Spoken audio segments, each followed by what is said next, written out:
जिंदाबाद, पन्ना भैया जिंदाबाद, भाजपा जिंदाबाद।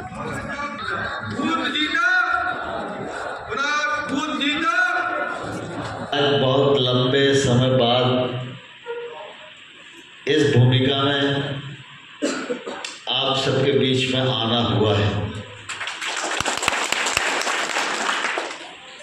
लेकिन आप सब समय निकालकर यहाँ उपस्थित हुए तो इस अवसर पर मैं भी एक कार्यकर्ता के नाते आप सबका हृदय से बहुत बहुत स्वागत करता हूँ, बहुत बहुत अभिनंदन करता हूँ।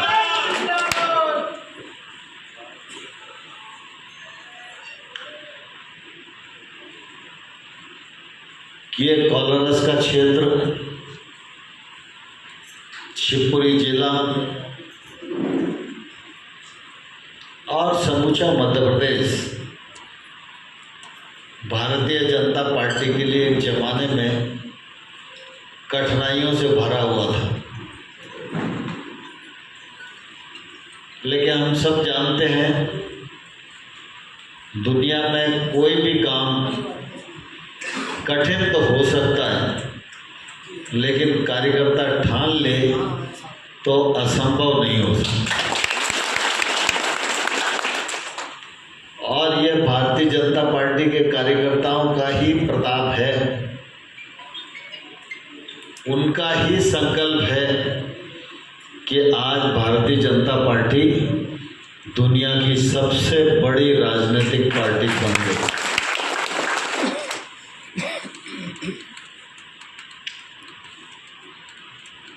राजू भाई 6 अप्रैल की बात बता रहे थे। 6 अप्रैल को भारतीय जनता पार्टी का स्थापना दिवस है, लेकिन अप्रैल में पार्टी बन गई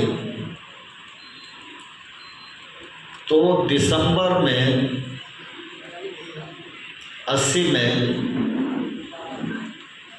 29, 30, 31 दिसंबर को सबसे पहला बंबई में अधिवेशन हुआ।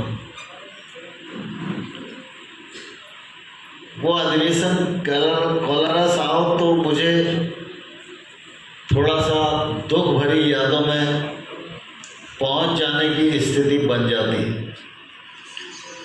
वो समय था जब हर कार्यकर्ता बंबई जाने की स्थिति में नहीं होता था। 2-2, 4-4 संपन्न कार्यकर्ता एक दूसरे के लिए चंदा करते थे कि भाई इसे ले जाना जरूरी है, तो चलो हम 4 लोग मिलकर इसके पैसे जमा कर देते। और उस सम्मेलन में मैं भी गया था, मेरी भी आयु कम थी और हमारे सुशील रघुवंशी के बड़े भाई हमारे मित्र थे, वो भी गए थे। उस समय सुशील कार्यकर्ता नहीं थे, वही भारतीय जनता पार्टी के बहुत वरिष्ठ और जांबाज कार्यकर्ता थे जो इस क्षेत्र में भगवत सिंह जी और गुलाब सिंह जी के साथ काम करते थे। तो जब वहाँ से लौट रहे थे तो दुर्घटना में उनकी मृत्यु हो गई थी।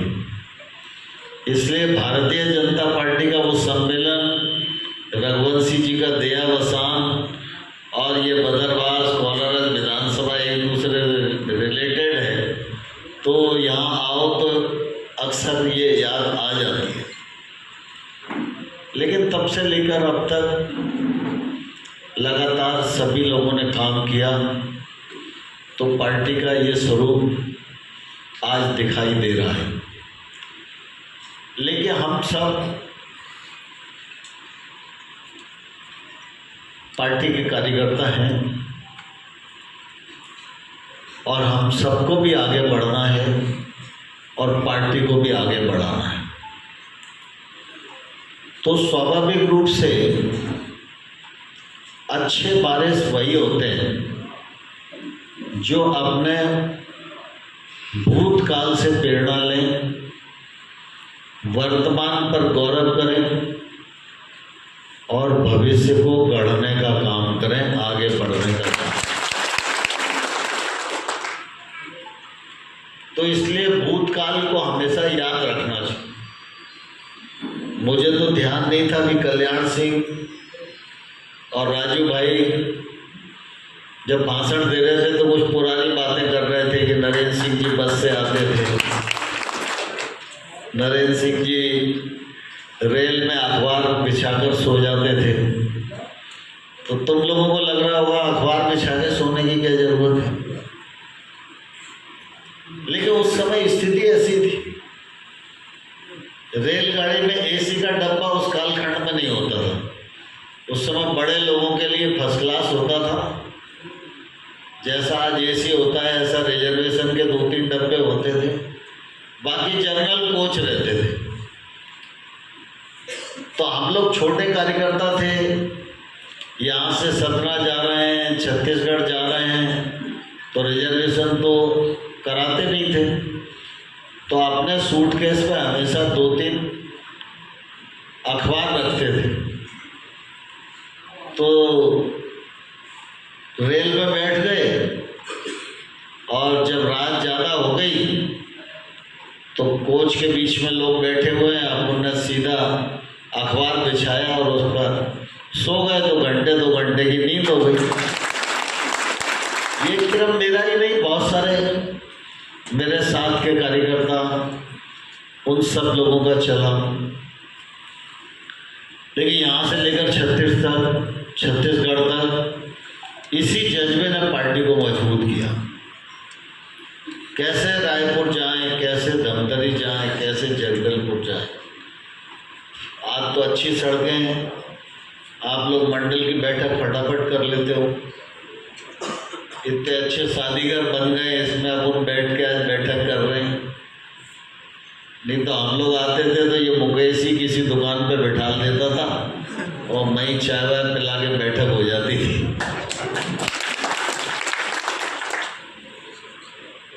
एक और उदाहरण मैं आपको देना चाहता हूँ, कार्यकर्ता के अंदर कैसा जज्बा होना चाहिए। मैं युवा मोर्चे का जिलाध्यक्ष था ग्वालियर में। मेरा महामंत्री रमेश पठारिया था। तो मैं ग्वालियर के एक कोने पर रहता हूँ, मुरार है, और ग्वालियर का दूसरा कोना इधर सिकंदर कंपू, बावड़ापुर, ये वाला इलाका है। तो मेरे घर से लगभग ये दूरी 15 किलोमीटर की है। जो वाहन भी चलते थे तो वो बाड़े तक आते थे। बाड़े से आपको कंपू जाना है तो कोई वाहन नहीं होता था, या तांगे से जाओ या ऑटो से जाओ। तो ऑटो से जाने की हैसियत नहीं होती थी। तो ये सोचा गया उस कालखंड में कि अगर एक साइकिल ले ली जाए तो संगठन का काम बढ़ाया जा सकता है। तो मेरा महामंत्री रमेश पठारिया अभी भी हैं, वो हम लोग 1983 में साथ पार्षद भी रहे। वो टाइपिस्ट थे, तो उनकी नौकरी टाइप करने की थी। 2-3 घंटे टाइप करते थे तो उनको उस जमाने में 250 रुपया मिलता। तो उन्होंने कहा मुझको कि भाई साहब, अपन सब जगह जा नहीं पाते हैं, साइकिल की व्यवस्था हो जाए तो काम बन सकता है। उस जमाने में 300 रुपये की साइकिल आती थी, 300, 350 कुछ ऐसे। तो मैंने कहा कैसे होगी। तो उसने बताया कि आप आगरे साहब से बात कर लो, मेरी नौकरी महल में टाइप करने की। तो वहाँ जो छोटे छोटे कर्मचारी हैं उनको साइकिल खरीदना, मकान बनाना, इसके लिए लोन भी दिया जाता है। तो आप बोल दोगे तो मेरा लोन मंजूर हो जाएगा और अब उनको साइकिल मिल जाएगी। तो मैंने उससे कहा यार कि इतने बड़े महल में जाओ और हम 300, 350 रुपये लोन की बात करें तो वो साइकिल ही मांग लेते हैं। तो रमेश बड़ा होशियार था, उसने कहा भाई साहब देखो, दान से साइकिल लेोगे तो साइकिल संगठन की हो जाएगी, अपन जिंदगी भर तो अध्यक्ष महामंत्री रहने वाले नहीं हैं, और लोन में पटा दूंगा 10-20 रुपये किस्त आएगी, तो जब अपन अध्यक्ष महामंत्री नहीं रहेंगे तो साइकिल तो बच जाएगी कम से कम।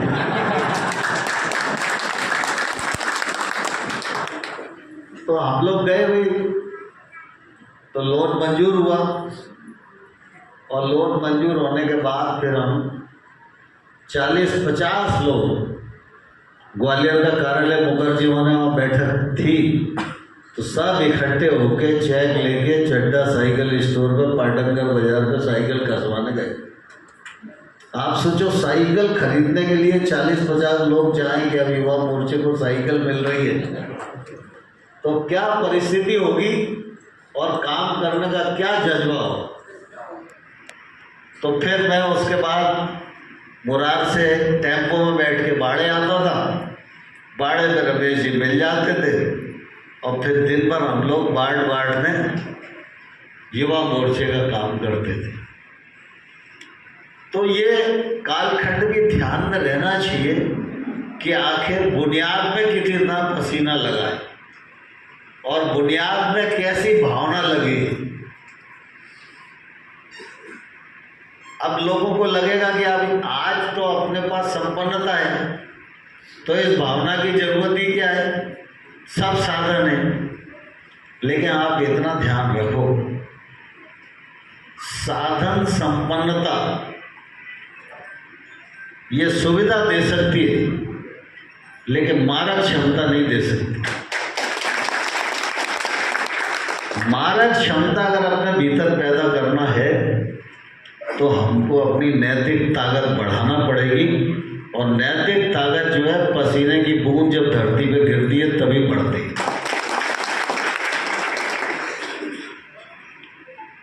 लेकिन आज हमारे पूर्वजों की पुण्याई से पार्टी दुनिया की सबसे बड़ी पार्टी बन गई है। हमारे पुरखों ने स्वप्न देखा था कि एक दिन जरूर ऐसा आएगा जब भारत माता परम वैभव के शिखर पर पहुंचेगी, लोगों में देसी भावना का विकास होगा, हमारे लोकतंत्र की इज्जत होगी, और सारी दुनिया में भारत की साख बढ़ेगी।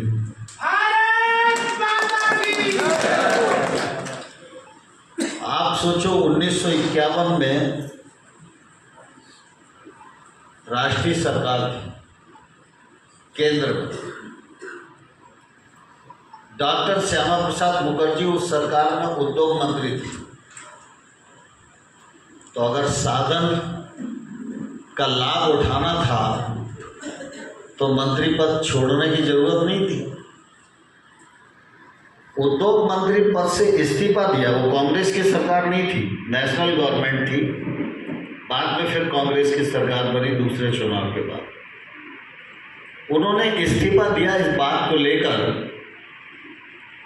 कि जवाहरलाल जी के नेतृत्व में सरकार की जो दिशा है, ये दिशा भारत के सामने विद्यमान समस्याओं को सही समाधान नहीं दे सकती, और इसलिए हमको एक विपक्षी दल बनाना चाहिए जिससे कि हम विपक्षी दल के माध्यम से सरकार का विरोध करके, आंदोलन करके, लोकसभा विधानसभा में बैठ करके और हम सरकार को सही दिशा में चलाएं।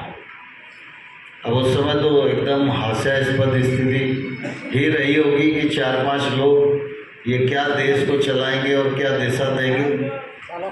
लेकिन आप इतना ध्यान रखो, संख्या बल एक पक्ष है, लेकिन संकल्प बल संख्या बल के ऊपर सबसे बड़ा था। उस समय संख्या कम थी लेकिन संकल्प मजबूत था, तो आज हम दुनिया की सबसे बड़ी पार्टी बन गए।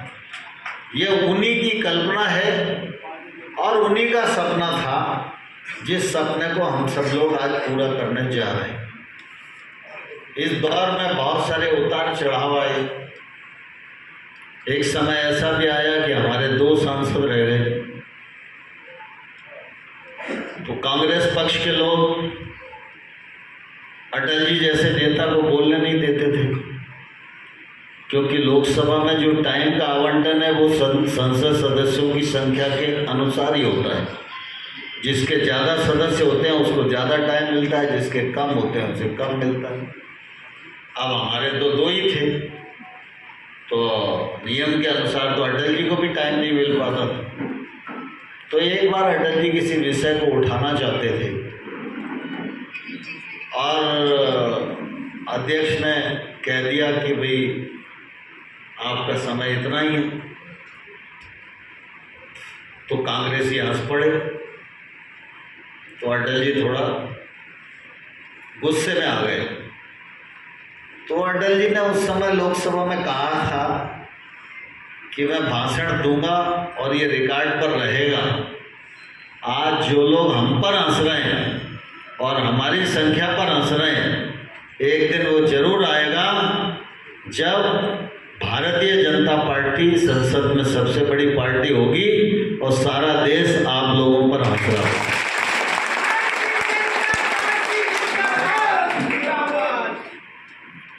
तो ये जज्बा था। आज भी हम बड़ी पार्टी हैं, केंद्र में हमारी सरकार है, राज्य में हमारी सरकार है, लेकिन इसके बावजूद भी हम और ताकत क्यों प्राप्त करना चाहते हैं? रोटी कपड़ा मकान चाहिए तो मिल ही सकता है, योजनाएं दोनों सरकारें हैं तो चल ही सकती हैं। सरकारें रहेंगी तो योजना रहेगी, सरकार रहेगी तो नरेंद्र मोदी जी प्रधानमंत्री रहेंगे। लेकिन नहीं, भारतीय जनता पार्टी इसके लिए नहीं बनी। भारतीय जनता पार्टी के 2 नेताओं का चित्र यहाँ लगा है, डॉक्टर मुखर्जी और पंडित दीनदयाल उपाध्याय। ये दोनों ऐसे हैं, विचार के लिए दोनों की एक तौर से हत्या कर दी गई। दीनदयाल जी की ट्रेन में हत्या हुई और डॉक्टर श्यामा प्रसाद मुखर्जी की कश्मीर में जेल में हत्या हुई। तो जिन लोगों ने एक दिवा स्वप्न दिव्य और भव्य भारत का देखते हुए अपने प्राणों का बलिदान किया, तो आज अच्छे बारिशों की ये जिम्मेवारी है कि वो सपना कम से कम हम पूरा करें।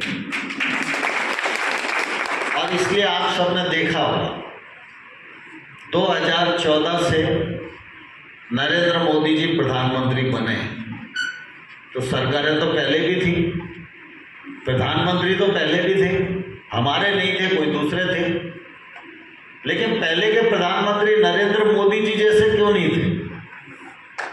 ये विचार का विषय है। नरेंद्र मोदी जी ने इन 10 वर्षों में छोटी से छोटी चीज को भी एड्रेस किया, बड़ी से बड़ी चीज को भी एड्रेस किया, और उसका परिणाम आज ये है कि हमने अपने लीकेज को बंद करके भ्रष्टाचार पर अंकुश लगाकर अपने कृतित्व और व्यक्तित्व से पूरी दुनिया में भारत की साख बढ़ाने का काम किया। आज अगर भारत ये बोलता है कि हम आने वाले 5 वर्षों में तीसरी महाताकत बन जाएंगे,